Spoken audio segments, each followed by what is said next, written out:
औज़ुबिल्लाहिमिनश्शैतानिर्रजीम बिस्मिल्लाहिर्रहमानिर्रहीम। Dear students, अस्सलाम वालेकुम।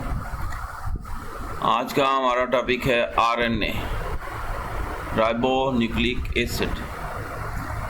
तो डीएनए हमने पढ़ लिया है। तो डीएनए और आरएनए में फ़र्क ये है कि डीएनए डबल स्ट्रैंडेड होता है, 2 स्ट्रैंड्स, जबकि आरएनए सिंगल स्ट्रैंड पर मुश्तमिल होता है। तो राइबो न्यूक्लिक एसिड इसलिए कहते हैं कि इसके दूसरे कार्बन के साथ राइबोस में ये OH ग्रुप होता है, डीऑक्सी नहीं होता। जैसे हमने पीछे आपकी बुक से मैं बताता हूँ कि यहाँ पे ये दूसरे कार्बन के साथ OH ही होता है, तो तभी हम इसको राइबोस कहेंगे। अगर O रिमूव हो जाता है तो फिर डीऑक्सी होता है और ये डीएनए में पाया जाता है, जबकि OH होगा, राइबोस होगा तो ये आरएनए में पाया जाता है। तो इसमें सिंगल स्ट्रैंड होता है। ये डीएनए की तरह आरएनए पॉलीमर है, लॉन्ग चेन्स हैं, राइबोन्यूक्लियोटाइड्स। फ़र्क ये है कि डीएनए में 2 चेन्स होती हैं साथ साथ, जबकि इसमें 1 चेन होती है। हो सकता है ये पलट के लिपट रही हो साथ में, लेकिन एक ही चेन होगी। और यहाँ पे भी इन्होंने देखें, राइबोसोम में दूसरे के साथ OH है, ये वाला दूसरा कार्बन, जबकि डीएनए में सिर्फ H होता है, डीऑक्सी होता है। तो ये थोड़ा सा कंसेप्ट। फिर इसके बाद यानी ये राइबोन्यूक्लियोटाइड्स हैं। आरएनए मॉलिक्यूल्स सिंगल स्ट्रैंड हो गए, 1 स्ट्रैंड पर मुश्तमिल है, और फोल्ड बैक होके अपने ही ऊपर ये डबल हेलिकल कैरेक्टर दे सकता है, लेकिन होगा ये सिंगल स्ट्रैंड ही। नाइट्रोजनस बेसिस फॉर्म दी यूजुअल कम्प्लीमेंट्री पेयरिंग है। तो नाइट्रोजनस बेसिंग की पेयरिंग उसी तरह से है। एडनिन, यहाँ पे गायनिन के बजाय अगर हम देखें आरएनए में एडनिन होगी, यूरासिल होगा, गानिन होगी, साइटोसिन होगी, थायमिन नहीं होती। थायमिन डीएनए में होती है, तो इसलिए एडनिन अब यूरासिल के साथ पेयर बनाएगी, गानिन साइटोसिन के साथ, जबकि डीएनए में एडनिन जो है वो थायमिन के साथ पेयर बनाती है, थायमिन के साथ। तो 4 ही न्यूक्लियोटाइड हैं, सिर्फ एक जगह पे डिफरेंस कि इसमें साइटोसिन है। साइटोसिन किसके साथ पेयर बनाएगी? गानिन के साथ, जबकि यूरासिल आ गया थायमिन की बजाय। यूरासिल एडनिन के साथ पेयर बनाएगा। फिर अगला point, RNA synthesise by DNA. RNA को भी डीएनए ही बनाता है, सिंथेसाइज करता है, और इस प्रोसेस को कहते हैं ट्रांसक्रिप्शन। फिर टाइप्स की बात करते हैं, टाइप्स ऑफ आरएनए। तो 3 मेन टाइप्स है आरएनए की। एक मैसेंजर आरएनए, आगे हम डिटेल में पढ़ेंगे। मैसेंजर आरएनए, इसको एब्रीवेट करते हैं, शॉर्ट करके लिखते हैं mRNA। ट्रांसफ़र आरएनए एब्रीवेट करते हैं tRNA। राइबोसोमल आरएनए जो राइबोसोम्स के अंदर होते हैं, इनको rRNA कहते हैं। All these 3 types of RNAs are synthesised from DNA. DNA ही से बनते हैं ये न्यूक्लियस के अंदर, और then move out in the cytoplasm. फिर न्यूक्लियस से निकल के ये साइटोप्लाज्म में आते हैं और अपने अपने काम करते हैं। पहला मैसेंजर आरएनए, जैसे नाम से ज़ाहिर है, तो ये मैसेज लेके जाता है, जेनेटिक मैसेज। जीन या क्रोमोसोम के ऊपर जो जीन्स हैं उनका मैसेज लेके जाता है न्यूक्लियस के अंदर से टू द राइबोसोम, सेल के बाहर राइबोसोम में, cytoplasm to form particular protein, मखसूस प्रोटीन बनाने के लिए।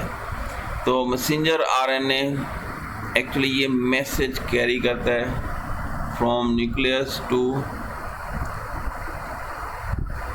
तो यहाँ पे बड़ा फिगर में न्यूक्लियस की बात कर लेते हैं। सेल,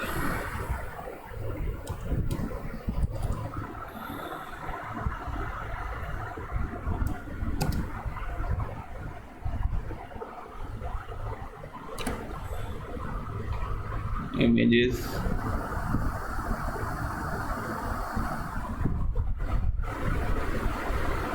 तो ये न्यूक्लियस हो गया। न्यूक्लियस के अंदर क्रोमोसोम मौजूद होंगे, या यहाँ पे देख लें क्रोमोसोम्स न्यूक्लियस के अंदर, यहाँ पे ये बनेगा, और बाहर राइबोसोम्स। तो ये न्यूक्लियस यहाँ से निकलेगा, मैसेंजर आरएनए और ये डॉट्स की शक्ल में ये राइबोसोम्स हैं। तो ये राइबोसोम्स फिर प्रोटीन बनाते हैं उसके मुताबिक। तो राइबोसोम्स का फंक्शंस कि इन मैसेंजर आरएनए को पढ़ते हैं और आगे उसके मुताबिक प्रोटीन बनाते हैं। बहरहाल ये मैसेज लेके जाता है फ्रॉम न्यूक्लियस टू साइटोप्लाज्म ताकि मखसूस किस्म की पर्टिकुलर प्रोटीन बन सके। तो messenger RNA carries the genetic information from DNA, nucleus में जो डीएनए राइबोसोम तक लेके जाएगा और अमीनो एसिड्स अरेंज होंगे तो प्रोटीन बनेगी। और ये इन्फॉर्मेशन कहाँ पे होंगी? जो मैसेंजर आरएनए के ऊपर हैं, जो ये डीएनए की कॉपी करके लेके आ रहा है in messenger RNA to form specific protein molecules. तो this type of RNA consist of a single strand of variable length. ये बाकी आरएनए की तरह ये भी सिंगल स्ट्रैंड है, लेकिन इसकी लेंथ मुख्तलिफ होगी। क्यों मुख्तलिफ होगी? क्योंकि ये डिपेंड करता है कि जो जीन जिसकी ये कॉपी करके आ रहा है उसका साइज़ कितना है, या जो प्रोटीन इससे बनेगी राइबोसोम इसको देख के बनाएंगे, इससे जो इन्फॉर्मेशन है लेके बनाएंगे, तो उस प्रोटीन के साइज़ पर डिपेंड करता है, यानी जीन्स या फिर प्रोटीन के साइज़ पे, तो जिसके लिए ये मैसेज लेके जा रहा है। जैसे एग्जांपल है for a protein molecule of 1000 amino acid, एक प्रोटीन मॉलिक्यूल है जिसमें 1000 अमीनो एसिड्स हैं, तो मैसेंजर आरएनए की लेंथ कितनी होगी? अगर 1000 अमीनो एसिड वाली प्रोटीन मॉलिक्यूल बन रही है तो मैसेंजर आरएनए में 3000 न्यूक्लियोटाइड्स होंगे, मतलब 3 गुना ज़्यादा तादाद होगी इसकी। तो messenger RNA about 3 to 4% of the total RNA in a cell. एक सेल के अंदर जितने भी आरएनए हैं इनका ये सिर्फ 3 से 4% होते हैं, बाकी दूसरे 2 किस्म के आरएनए होंगे। फिर transfer RNA comprises about 10 to 20% of the cellular RNA। जो सेल के अंदर जितने भी आरएनए पाए जाते हैं उनके 10 से 20% ये होते हैं। ट्रांसफ़र आरएनए क्या करते हैं कि ये छोटे साइज़ के होते हैं और इनके चेन की लेंथ 75 से 90 न्यूक्लियोटाइड्स तक हो सकती है, यानी ये डिपेंड करता है कि वो कौन सा अमीनो एसिड लेके जाते हैं, क्योंकि transferred amino acid molecules to the site where peptide chains are being synthesised. तो पेप्टाइड चेन कैसे बनेगी? तो इसमें अगर हम इसके कि कैसे ये काम करता है, तो synthesis of protein in cell.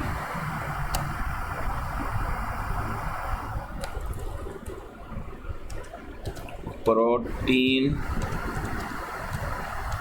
Synthesis in cell, ये इसलिए कर रहा हूँ बेटा आपको भी आइडिया हो, नेट अगर आपने यूज़ करना है तो कैसे आप सर्फिंग कर सकते हैं, ढूंढ सकते हैं।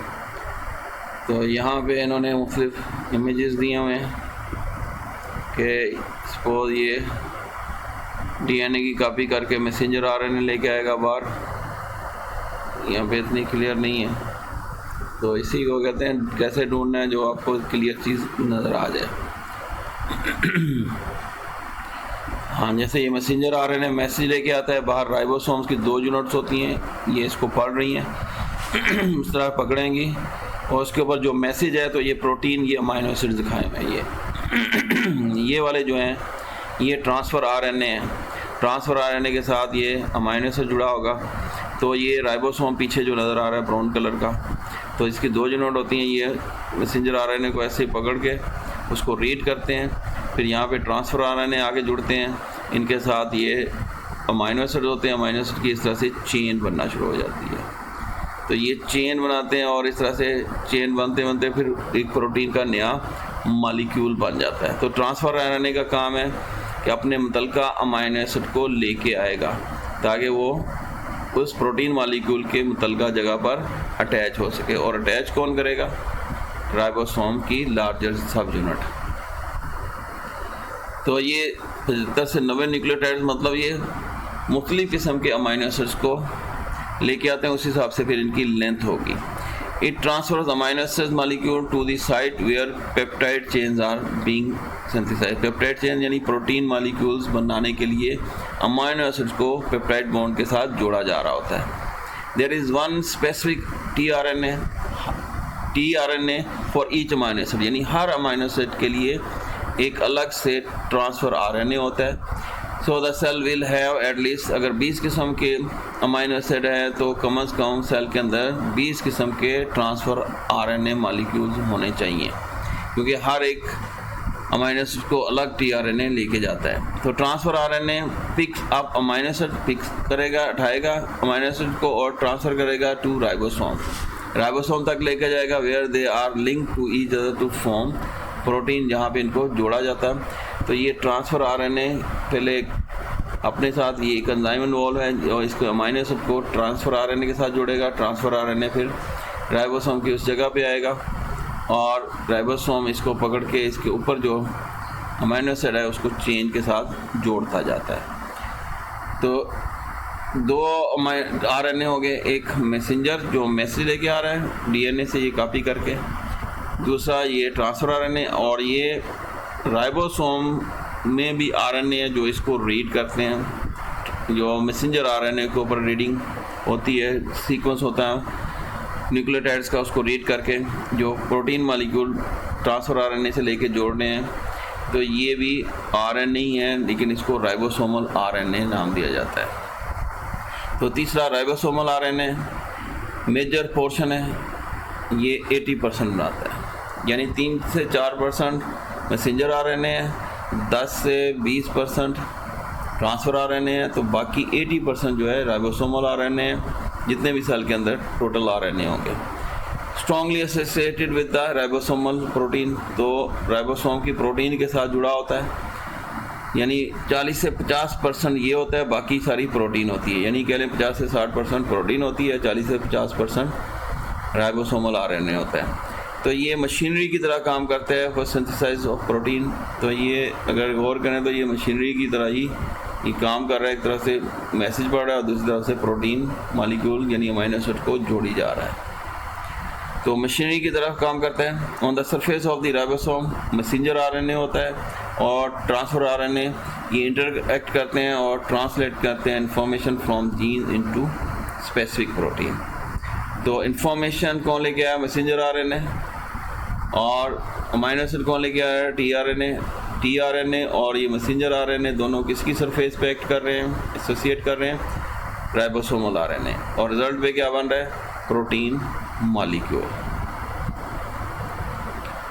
तो ये स्पेसिफिक प्रोटीन बनाते हैं। इस तरह से ये 3 हो गए types of RNA, 3 types of RNA, ये अलग से आ जाते हैं। मैसेंजर RNA ज़्यादा पूछते हैं।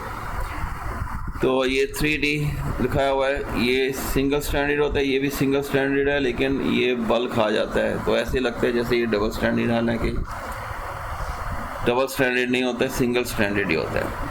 फिर लास्ट नेक्स्ट है कंजुगेटेड मॉलिक्यूल्स। कंजुगेटेड यानी जुड़े हुए मॉलिक्यूल्स, यानी 2 मुख्तलिफ कैटेगरी से तल्लुक़ रखने वाले या 2 से ज़्यादा डिफरेंट कैटेगरी से तल्लुक़ रखने वाले मॉलिक्यूल जब आपस में जुड़ जाते हैं तो इनको कंजुगेटेड मॉलिक्यूल कहते हैं। तो 4 मेजर टाइप्स हैं मॉलिक्यूल्स की। प्रोटीन मॉलिक्यूल्स हो गए, कार्बोहाइड्रेट वाले हो गए, लिपिड्स वाले हो गए, न्यूक्लिक एसिड वाले हो गए। ये 4 कैटेगरीज अगर एक दूसरे के साथ मिलती हैं तो कंजुगेटेड मॉलिक्यूल्स कहलाती हैं। जैसे इसको डिफाइन करेंगे तो कहेंगे 2 डिफरेंट मॉलिक्यूल्स, 2 मुख्तलिफ molecules belonging to different categories, मुख्तलिफ कैटेगरी से तल्लुक़ रखने वाले, यूजली कंबाइन टुगेदर, इकट्ठे जुड़ते हैं टू फॉर्म कंजुगेटेड मॉलिक्यूल। यही इसकी डेफिनेशन है कि 2 डिफरेंट मॉलिक्यूल्स और डिफरेंट कैटेगरी से ताल्लुक़ रख रहे हों, जब आपस में कंबाइन होंगे तो कंजुगेटेड मॉलिक्यूल बनेंगे। आपके एग्जांपल्स ही हैं, ये डेफिनेशन कर लें, आगे एग्जांपल कोट कर सकते हैं। जैसे कार्बोहाइड्रेट में कंबाइन विद प्रोटीन, 4 किस्म के components, carbohydrates, protein, lipids, nucleic acid. Carbohydrates के चांसेस क्या हैं कि प्रोटीन के साथ मिलके ग्लाइकोप्रोटीन, कार्बोहाइड्रेट्स के लिए वर्ड यूज़ होता है, ग्लाइकोप्रोटीन बनाएगा। अगर लिपिड्स के साथ मिलेगा तो ग्लाइकोलिपिड्स बनाएगा। मोस्ट ऑफ दी, अब ये किस काम आते हैं? ज़्यादातर सेलुलर सेक्रीशन, सेल जो सेक्रीट करता है, तो ये सब्सटेंसेस ग्लाइकोप्रोटीन की होती हैं। बहुत ग्लाइकोप्रोटीन्स यानी कार्बोहाइड्रेट्स और प्रोटीन, और कार्बोहाइड्रेट्स और लिपिड, ग्लाइकोलिपिड्स।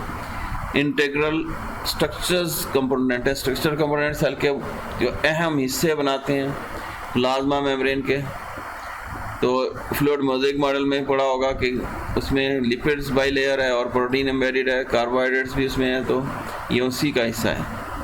फिर लिपिड्स अगर मिलते हैं प्रोटीन के साथ तो लिपोप्रोटीन बनाएंगे, combination of lipids and proteins.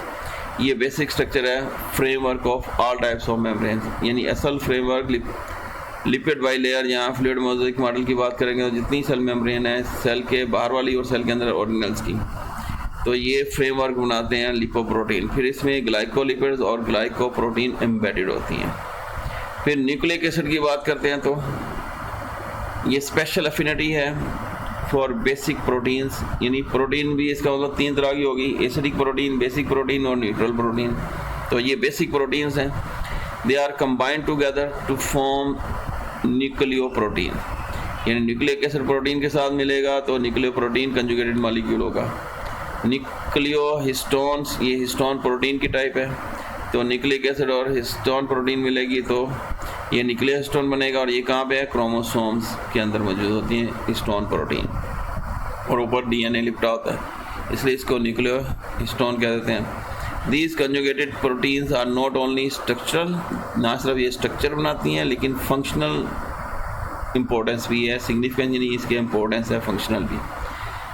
Play an important role in regulation of gene expression, क्योंकि ये डीएनए है, न्यूक्लियोहिस्टोन जो है डीएनए यानी क्रोमोसोम्स जिनके बने होते हैं, तो इनके ऊपर जीन है, तो ये रेगुलेट करते हैं जीन एक्सप्रेशन को, इसलिए ये मोस्ट इम्पोर्टेंट हो गया। तो कंजुगेटेड मॉलिक्यूल्स वैसे भी टॉपिक मोस्ट इम्पोर्टेंट है। यहाँ तक हमारा ये चैप्टर भी मुकम्मल हो गया, आगे एक्सरसाइज है, तो तब तक के लिए अल्लाह हाफिज़ जी।